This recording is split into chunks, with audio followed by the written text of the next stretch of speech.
Bentornati, and welcome back to Dwarf Fortress for Beginners, the series in which I teach you how to play Dwarf Fortress using mostly the in-game tutorials and guides, plus a few tricks I picked up in the last 10 years.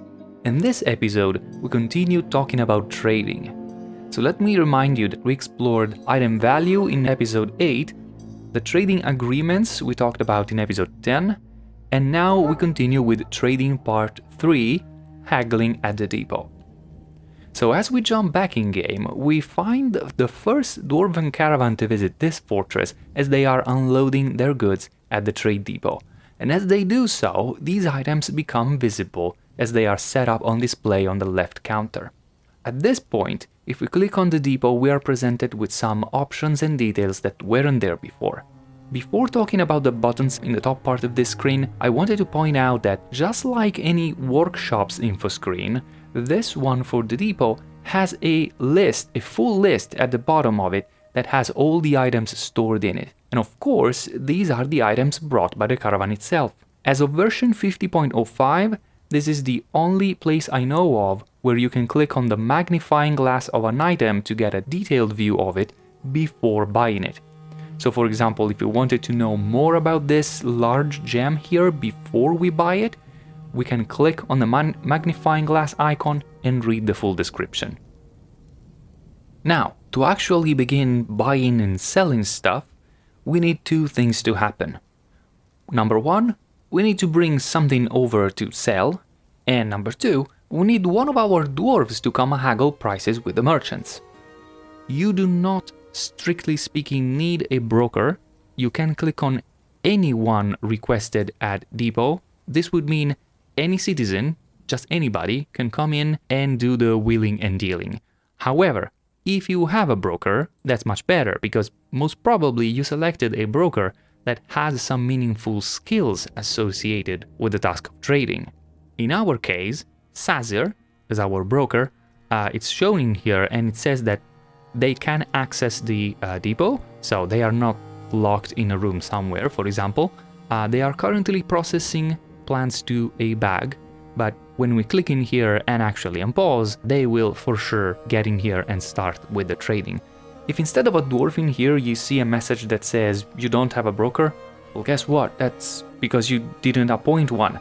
So if you are unsure on how to do that, I will point you towards episode 8 or 9 of this same series. So we requested our broker to join us at the depot, but what about goods that we can sell? To select items to be brought to the trade depot, we click on Move Goods to or from the depot. This opens a list of all the items on your fortress map that are not property, of course, of the caravan or of a specific creature. Something to keep in mind about this specific interface is that, at least as of this version of Dwarf Fortress, the items are organized by container rather than type of item itself.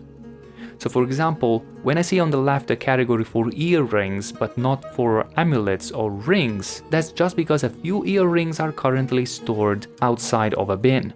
But if I click on the category for bins instead, I'll be presented with a list of all the bins I have in storage, and some of these do have earrings, crowns, and all the other kinds of trading goods.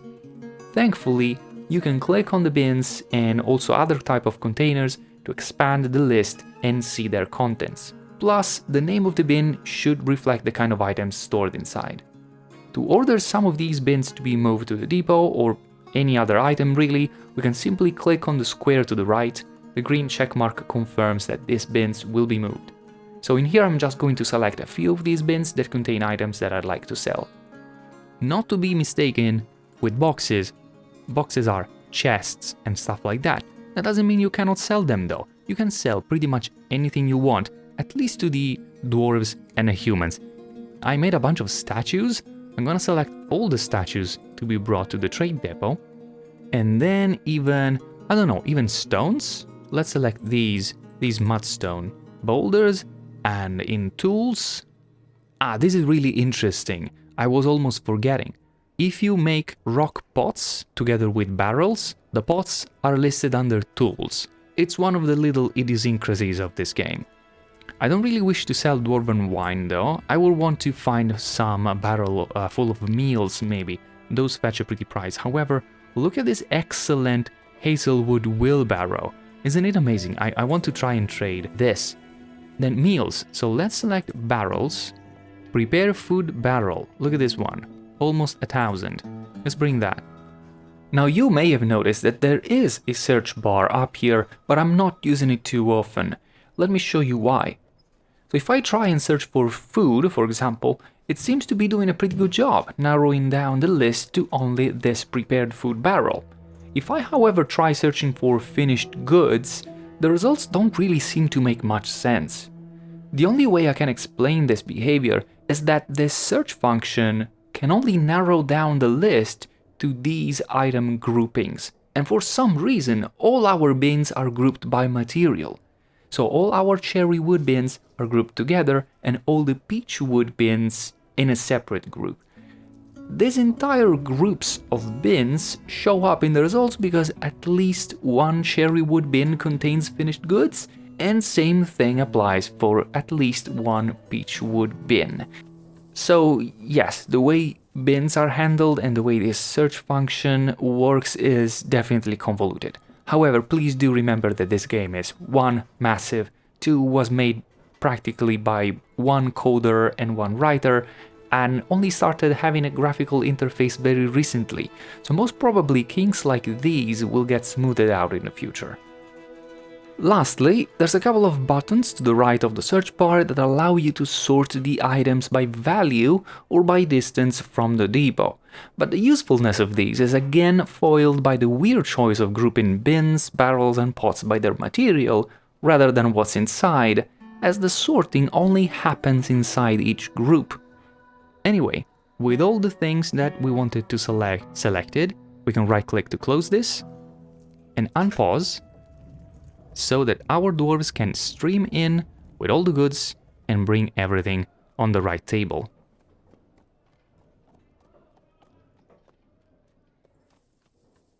There it is. I see the last statue coming in. All the bins should also be there, so I'll pause again. Let's click on the trade depot. If this button, trade, is lit, it means that the broker is here, they are available, and we can begin. So, being that Sazir is already here at the trade depot, let's click on trade and begin. And this finally is the trading interface. Urist, the merchant, says, "Greetings from the mountain homes. Your efforts are legend there. Let us trade." Under here, it says, Urist seems willing to trade. This is an indication of their current mood. It's in white, and it says that they are willing to trade. So they begin the transaction in a neutral mood. If we can, we should try and make Urist happy with the trading, for a number of reasons. First of all, if they are happy and they leave the map happy, and they leave the map knowing that they have more value going out than the value they had coming in, next year they will bring more stuff, and having more stuff in the caravan could be very advantageous to us. Second, if you conduct multiple transactions one after the other, the mood affects the amount of profit they are willing to accept. I'm gonna show you now what this means. So, on the left side, we have the list of all the items that the merchants have brought in, and in fact we will ascertain that there is stuff in here that we never produced, like for example a steel buckler or llama wool cloth, etc, etc. On the right side, instead, we have all the stuff that I just now asked my people to bring in here. So, the mudstone, the prepared food barrel, all the statues, and the gems and the finished goods, etc, etc. The way you conduct the trading is by selecting a number of things from your side, a number of things from their side, and then comparing the prices. I will start by selecting a gem in here, and this barrel full of very good food. As I can see in here, this now amounts to 1300 in value. On the other side, since I still have not selected anything, I can see that the current value that I ask for is 0. Therefore, the trader profit is the full 1300. It's currently in yellow because technically, if I don't select anything, this is not a valid trade yet. As I select something though, for example, let me look for something useful, always considering all the things that we talked about earlier. For example, I see a guinea hen in here and a cow. I will like these, both because of the cage, but also because this is an egg layer and a yak cow I can milk. Now, look in here. 250 is the value of these two items combined. This is what I'm asking. 1050 is my offering of 1300 minus 250. This would be the trader profit. Notice how the trader profit is in green. If this line is in green, it means that Urist, the merchant, will accept this exchange, and of course at this point they will. We are asking for merely 250, they will make 4 times that in profit. I will go ahead and select a bunch more stuff, like for example a bunch more cages and other things, and look at how that value goes down slowly. I want some of this milk. Then I could get this bismuth bronze pick so that we can have another miner working. A little trick in here, if you still haven't noticed, it works both in here and in all the lists that have a scroll bar, but it's especially useful when dealing with the merchant caravans because it's one of the longest lists you will have to deal with. Scrolling down like this could take a long time. If you press and hold shift while scrolling, you will scroll an entire page at a time. It's very useful like this. So I see in here that they brought several bags. They aren't very cheap. This one is. Okay, now I see cloth. Cloth is really useful, but more than that, I would like to have some leather. Let's see.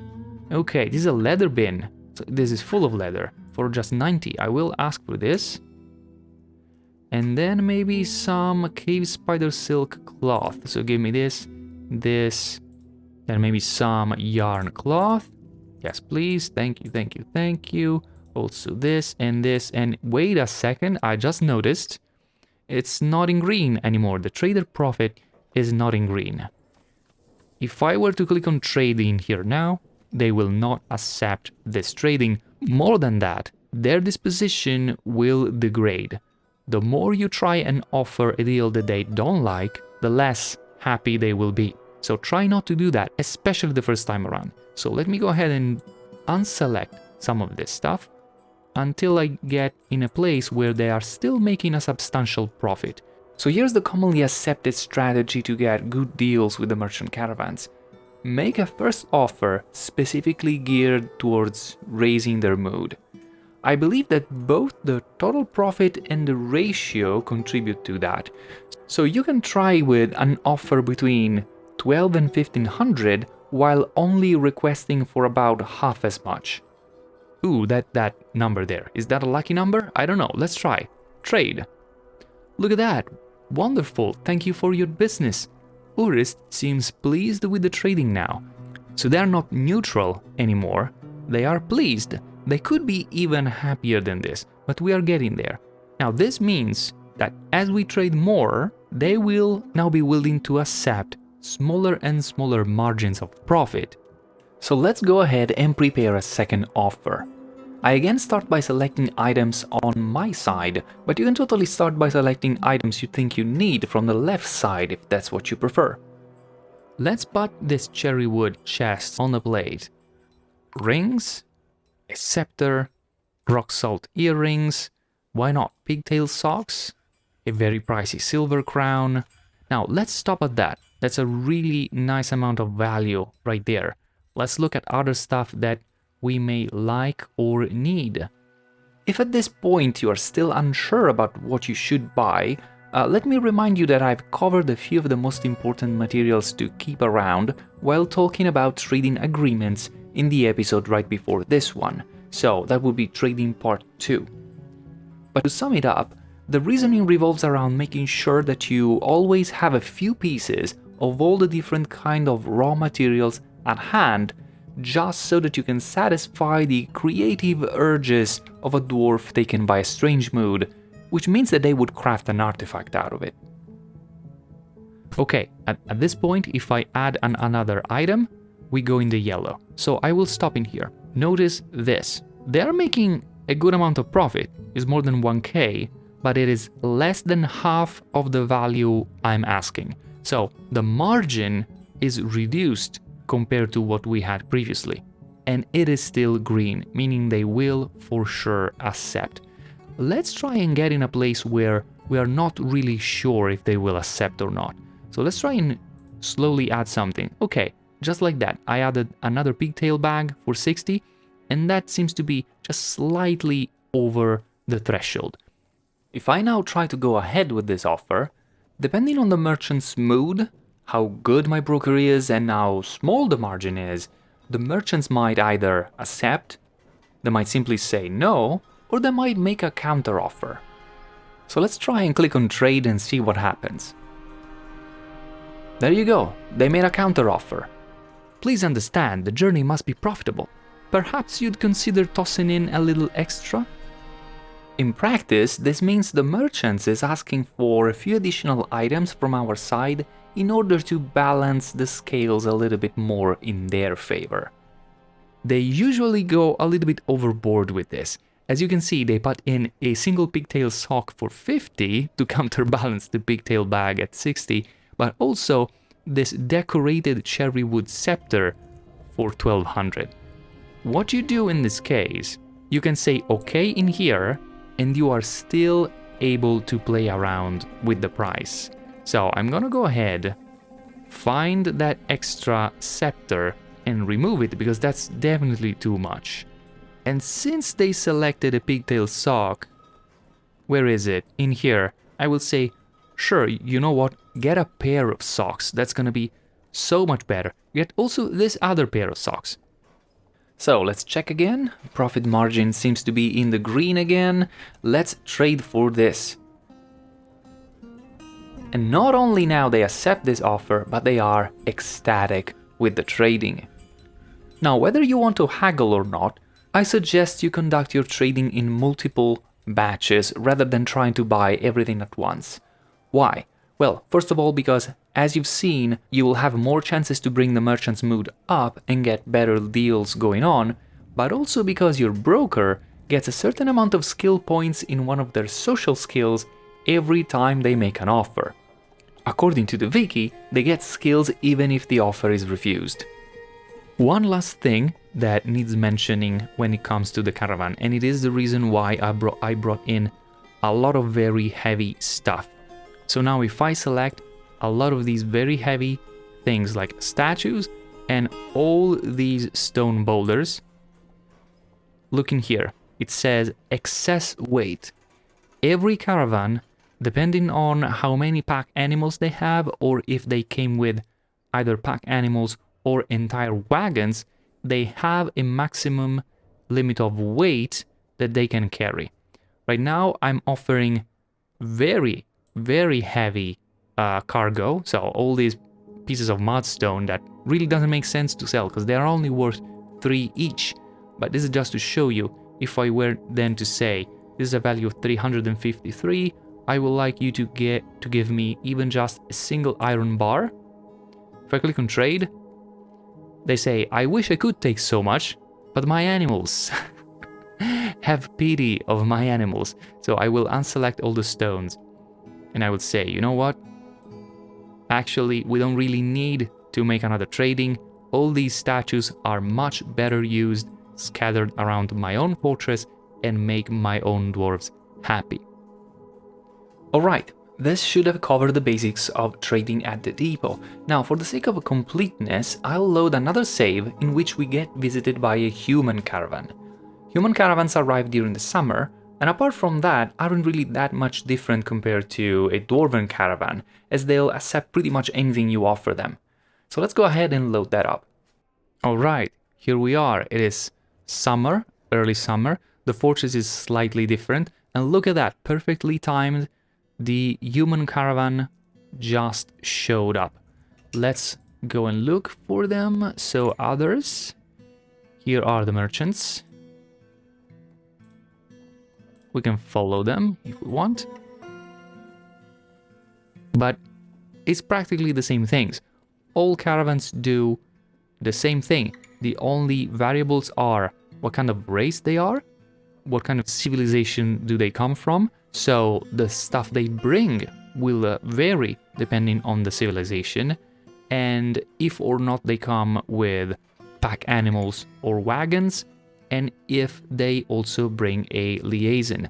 Now, for example, in this particular instance, these humans did not come with a liaison.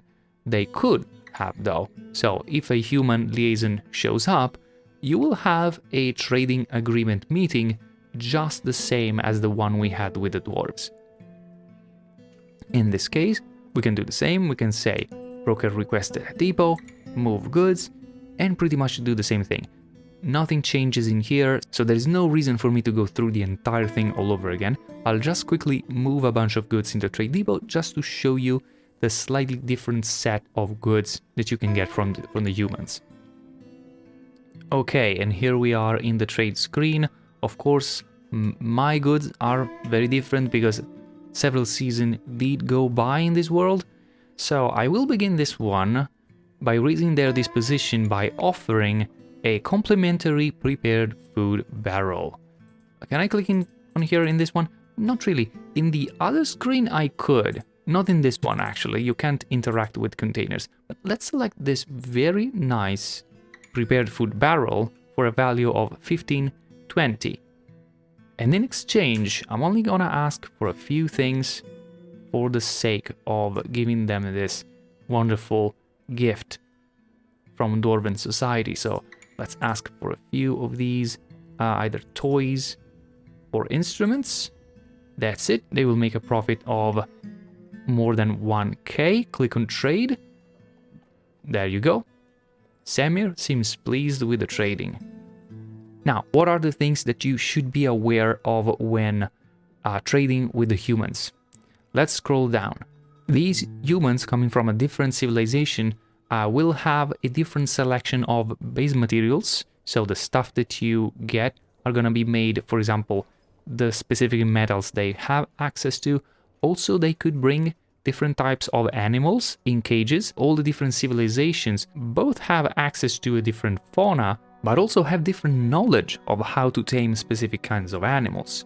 What else? When it comes to weapons, they will bring weapons that are specifically familiar to them. So for example, humans could bring scimitars. We cannot make scimitars. Especially though, pay attention to clothes and armor. Look in here, it says this is large wolf leather armor. This is not leather armor made from a large wolf, but rather a wolf leather armor that is large because it's made to fit a human. If I were to buy this, my dwarves would not be able to use it because it's basically too large. Thankfully, shields are not affected by this, so this bronze shield would still be good. There will be a small difference in the selection of rolls of cloth that they bring. Humans usually have stuff that is associated with farming above ground, as opposed to dwarves that usually farm underground. So for example, they have rope reed cloth. Another thing to mention, humans and elves usually bring arrows instead of bolts. That's because they tend to use bows, whereas dwarves use crossbows. So pay attention to this. Don't get mistaken, if I were to buy arrows, arrows can only be used with bows, not with crossbows. There is now an entirely new feature that has opened as we are dealing with a caravan that doesn't come from our own parent civilization. And it's the following. Let me show you how after selecting a few goods, for example, all of these splints for some reason, I can click now on seize. Again, this you cannot do with the caravan that comes from your own civilization. So the first one will not be able to do this. But if I click on seize, Samir says, take what you wish, I can't stop you. Basically, we are saying, okay, you came all the way in here, I don't actually want to trade, all these items now belong to me. Semir is now unwilling to trade. Basically, we tipped the scales all the way to the other end. And what's gonna happen now that we got those items, but now these merchants are going to collect their stuff and they're gonna go away. There is yet another trick that you can use. If you are in really, really dire straits, and this one you can use even with the Dwarven Caravan. If I click on the trade depot and I click in here to remove the building, look what happens.